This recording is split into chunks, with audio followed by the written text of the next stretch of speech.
UP के फतेहपुर जिले में करीब 5 साल पहले दो तांत्रिकों ने 2 साल की मासूम बच्ची को होली के दिन रास्ते से किडनैप कर लिया था। इसके बाद देवी देवताओं को खुश करने के लिए तंत्र मंत्र करते हुए दोनों तांत्रिकों ने मासूम की बलि चढ़ा दी थी। 21 मार्च 2019 को बिंदकी कोतवाली के नंदापुर गांव के रहने वाले राम खिलावन की 2 वर्षीय मासूम पोती कंचन घर के अन्य छोटे बच्चों के साथ गाँव में फॉग देखने गयी थी।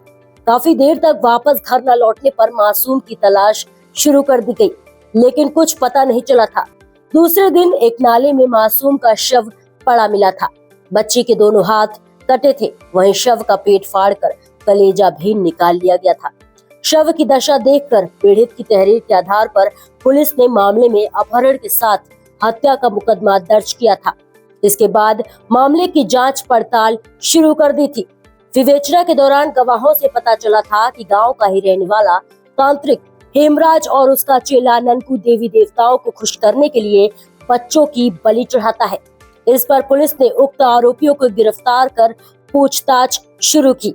इस दौरान आरोपियों ने बताया कि रास्ते से बच्ची को अपहरण करने के बाद गड़ासे से उसके दोनों हाथ काटे और फिर कलेजा निकालकर बलि चढ़ा दी थी। इस पर पुलिस ने उक्त आरोपियों को गिरफ्तार कर पूछताछ शुरू की। इस दौरान आरोपियों ने बताया था कि रास्ते से बच्ची को अपहरण करने के बाद गड़ासे से उसके दोनों हाथ काटे और फिर कलेजा निकालकर बलि चढ़ा दी थी। इसके बाद लाश को नाले में फेंक दिया था। आरोपियों की निशानदेही पर पुलिस ने घटना से प्रयुक्त गड़ासा को बरामद कर विधि विज्ञान प्रयोगशाला भेजा था। रिपोर्ट्स में इस धारदार हथियार में इंसानी खून लगे होने की पुष्टि हुई थी, जिससे यह साबित हो गया था कि मासूम बच्ची की हत्या की गई थी।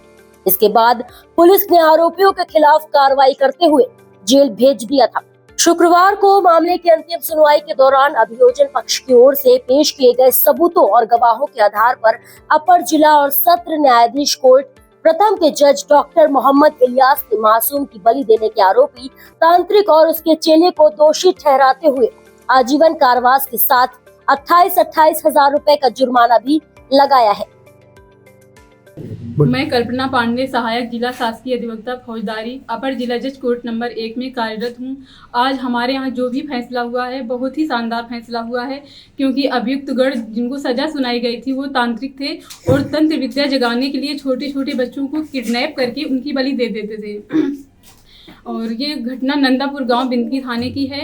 वहां पर मृतिका 2 वर्ष की थी कंचन, वो भाग देखने 5 बजे शाम को गई थी।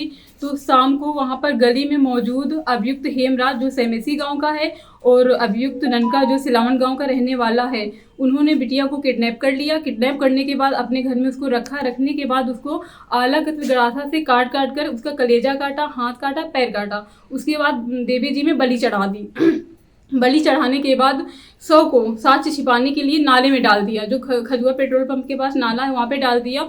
इसके बाद जब विवेचना हुई, पुलिस आई, सारे गांव में छानबीन की, तो जो गांव वाले थे उन्होंने साक्ष्य दिया कि हमारे यहाँ जो 2 लोग तांत्रिक हैं जो छोटे बच्चों को किडनैप करके उनकी बलि देते हैं। तो अभियुक्त गण घटना के दूसरे दिन पकड़े गए। पुलिस ने जब उनसे कबुलवाया तो उन्होंने कबूल किया, घटना को बताया कि मैंने ही कुमारी कंचन की बलि देकर के हत्या की है। उसके बाद आला कत्ल गड़ासा अभियुक्त गणों के कब्जे से बरामद हुआ और उन्होंने घटना को स्वीकार किया। ये आला कत्ल गड़ासा विधि विज्ञान प्रयोगशाला लखनऊ भेजा गया, जहां पे जांच में ये पाया गया कि इस आला कत्ल गड़ासे में मानव रक्त ही है। अभियुक्त गणों को 363 में 5 वर्ष की सजा और 3000 रुपए का जुर्माना दिया गया और अभियुक्त गणों को 302 आईपीसी में आजीवन कारावास व 20,000 को जुर्माना लगाया गया तथा धारा 201 आईपीसी में 5 वर्ष का कारावास तथा 10,000 रुपया जुर्माना लगाया गया। आज अभियुक्तगण जेल चले गए हैं और घटना के दूसरे दिन से ही अभियुक्तगण जेल में थे।